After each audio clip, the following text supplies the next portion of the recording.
Let's take a look at this example. We have ones in following cells. Cell 2, 3, 6, 7, 8, 9, 10, 11, 12, 13, 14, and 15. How many cells we can combine together? In this case, take a look. We have 8 cells which can be joined together over here because we have 8 ones in these cells, and we have also another group over here also with 8 ones. We have 2 groups. Now let's take a look.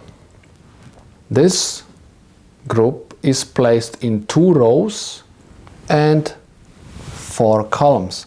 At the side of these 2 rows, the common variable is D. That's why I'm going to write D over here. Or means I've finished with this group. And next group is placed in 2 columns and 4 rows. At the top of these 2 columns, we have common variable B. That's why I'm going to write B.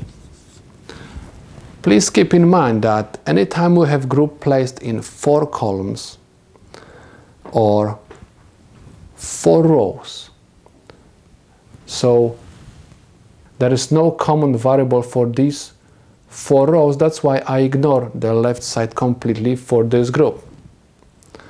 And because this group is placed in 4 columns and there is no common variable at the top for this group, I ignore the top completely for this group. That's why my answer is very short like this. And if you want to implement, this is nothing else, just the OR gate with 2 inputs, input D and input B. These are the solutions to my problem.